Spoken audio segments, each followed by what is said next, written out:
New head coach, new quarterback, a lot of changes going down in New Orleans. Joe Ostrowski, Sam Panayotovich with you. This is Bet Sweats weekdays, 9 a.m. to noon Eastern time right here on the BetMGM network. All right, countdown to kickoff time. It is day number 1. We are going to be breaking down all 32 NFL teams, and we'll look at team futures, player futures, season-long props, and then bring on a guest that will tell us that they're going to go over the win total, because that was the trend last year.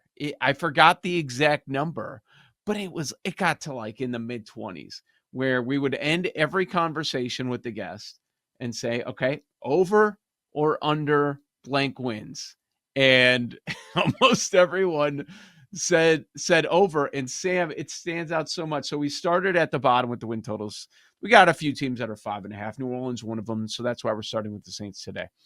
But the first one out of like the 15 season previews last year to go under, Paul Charchian, Minnesota Vikings. Oh, Under. not even close. No, Yeah, really? That was dead wrong. Yep. He thought it was going to be a complete reset, like many people thought. They're starting over, maybe looking at Arch or something another year from now. No, that I don't know what the thought process was, but a year later it's McCarthy. We're wondering what he's going to be, but yeah, that was dead wrong on Minnesota. A lot of people were thinking that they were going to have an awful start. I filled in last summer as I was trying out for this show, which at the time was under a different name, which I will not say. And I did 4 days in the middle of July. Mm-hmm. I think it was Monday, Tuesday, Wednesday, Thursday. And on Thursday, we had another guest on, and it was the 4th guest in a row to say over on whichever teams we were doing. I don't remember the teams that we did at the time. But Monday, Tuesday, Wednesday, Thursday, over. And we came back from the segment or from the commercial, and I had asked you, is Paul only booking fans of the teams, or what's going on here? It's just, I mean, obviously he wasn't. He was booking journalists that cover the team or broadcasters that are near the team. This is how it works. This is why the under, more times than not, is a good idea. Now, I'm not telling you to go out there and blind bet 32 team unders, but there was a time before the bookmakers got smart where you would have, 200 and so games, and if you added up all the win totals, the total wins in the market were 6 or 7 wins higher than the actual games played. This is, 7-8 years ago. I think it used to be like 240-something games. And then you'd add up all the wins, and the win total combined would be 250. And you'd go, well, wait a minute. It's not possible. They have smartened up, and now it's only a 1 or 2 win gap because you have so many books and so many computer people now that bet into these numbers. But let's start right there, 5.5. That's the win total. MGM's giving you plus 120 to go over. Let's understand this is probably the worst division in football. I don't know, though, that the gap on top and the line on the bottom is that drastic. I mean, a lot of people are going to like Tampa Bay. Okay, I guess. I'm not a big Tampa Bay guy. You and I are a little bit higher on Atlanta this year. But I don't think the Saints are as bad as the market is saying. And, you bring in rookie quarterback, you bring in a first-year head coach. Those are concerns for sure. But you play 17 games now. It's not difficult to fall out of bed and find 3 or 4 wins. So then you need to win 2 on top of the 4 to get to 6. And it's going to take one upset of Tampa or Atlanta to really give you a shot. And to think that they can't win in that building in the Dome when Penix comes into town or Baker Mayfield comes into town, to think that they can't pull off an upset at least one time in those 2 games is silly.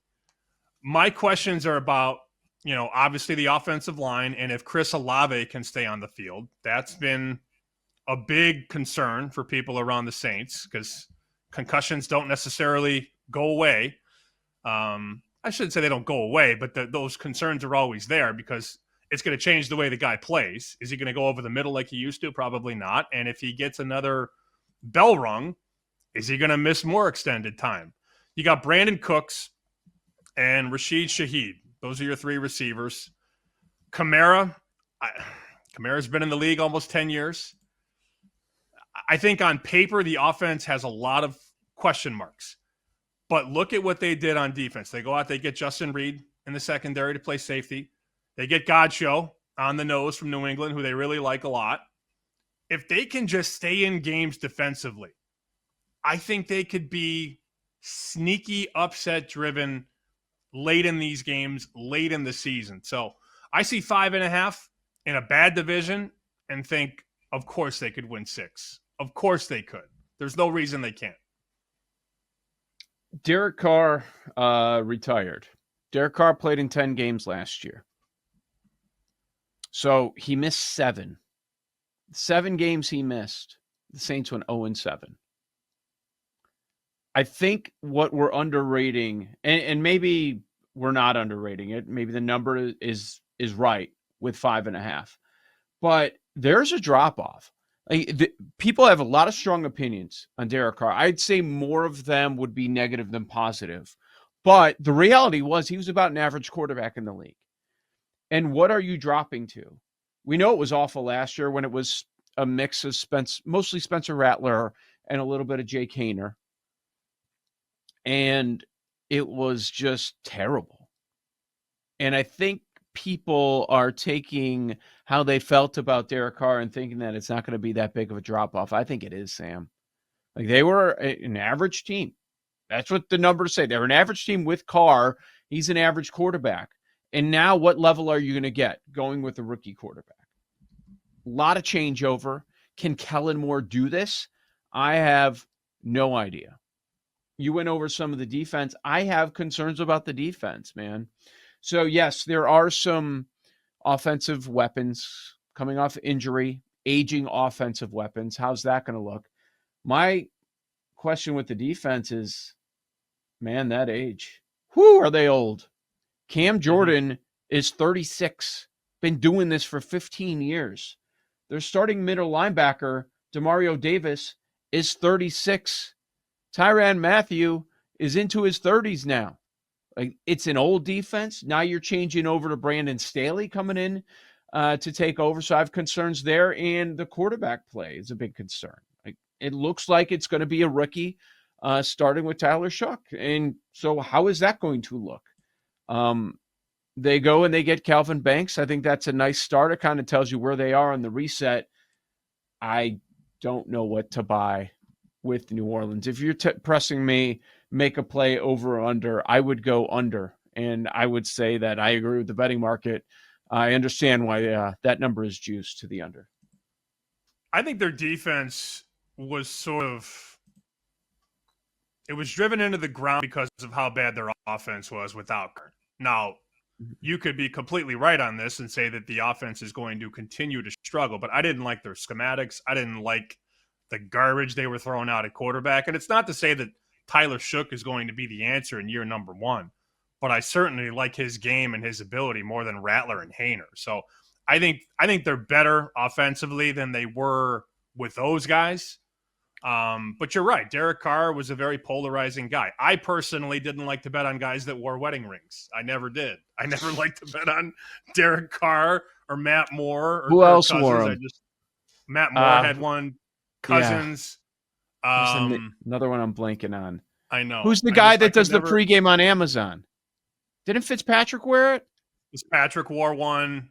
Yeah. I could never get to a position where I wanted to bet my money on a guy who wore a wedding ring. And maybe that's lazy, but that's how I always felt. So you look at the yards they allowed last year. They were 30th in the NFL in yards allowed. They were 19th in points allowed. So that is very indicative of bend but don't break. You're going to move the ball against us, but you're not going to score as much as maybe you should. But I watched more Saints last year than I'd like to admit. when Rattler was out there, when Haener was out there, dude, oh my God. It'd be 3rd and 9 almost every time. And then you know what they're doing because you can't run on 3rd and 9. And then you need Spencer Rattler to make a play. They were just so inefficient on 1st and 2nd down. And I think the hope there is that they can start to wiggle out of bad patterns. And instead of 2nd and 10, it's 2nd and 7.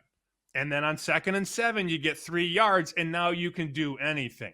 I may be putting more eggs into the schematic basket than most, but I do think with the proper coaching, they can be formidable enough to get to 6 wins. Again, we're not talking 9 wins or 11 wins.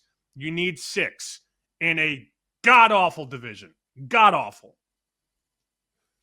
So that's not a bad idea to just fade the wedding ring quarterbacks, because you've also got Kirk Cousins at this point, who's just a complete disaster. It's a mess. I don't think that's turning around. Russ also wears one. The silicone, he does now? of course. Yeah, apparently. So, I mean, how long is he going to start before they make the move to the rookie quarterback? So, I think that's a good idea. Andy Dalton. There's guys. another one. Dalton. Really? Mm-hmm. Dalton did? Oh man, terrible. Yeah, they're usually bad. I don't wear it in general life. Like, do you remember back in the day when we did chicken dinner, when we used to bet against quarterbacks named Matt? Remember that? What was the list? Where did we start? Oh, geez. Matt Schaub, Matt Ryan, Matt Stafford. Yes. Stafford early in his career had no help. Matt Moore. Yep, I was thinking of Matt Moore. It was quarterbacks named Matt, and we were just betting. I mean, we were young and dumb back then. This is 10 years ago. Yep. But anywho, I never Castle. liked Derek Carr. Some bad quarterbacks named Matt in 2016 and 17. Did Matt Barkley play that year? Because yes, he did. Matt Barkley played. There's some bad ones, man. Oh man, McGloin, Leinart, your guy. Oof. Kellen Moore, man, this guy's been on the move, but he's been moving up, and then eventually he takes over as a head coach here with the Saints. He went from the Cowboys to the Chargers to the Eagles. Like, I don't know, man. Saquon basically got him this job. I think that's fair to say. Hurts and Saquon got him this gig. But I was thinking back to the Chargers year and what you have right now. I know he's older. He's not what he once was, but he still contributes a ton. Alvin Kamara. Is he going to play the Eckler role? Like, if we're looking at player props, isn't it going to be very similar to what we saw out of Eckler a couple years ago with the Chargers? And I bring that up because that year he was second on the team in targets. And these receivers are a lot older. You mentioned Olave. He missed a lot of time with concussions last year. Maybe we turn back the clock a little bit, and it's going to be a lot going through Kamara with a rookie quarterback. Could be. They could also go younger. I really like this Devin Neal out of Kansas that they got. Mm-hmm. He's a player. And that's a guy who I'll look at maybe later rounds of fantasy, because you know how it works in fantasy. You have to find those running back diamonds in the rough, because running backs are the most injured, group of players. Devin Neal is a name to remember. We're going to talk about some players coming up in a little bit. But I do like their draft. I like the change at coach. And I'll tell you what, I will also take 6 points with them. Week number 1, they're a 6-point dog at home against Kyler Murray. Come on.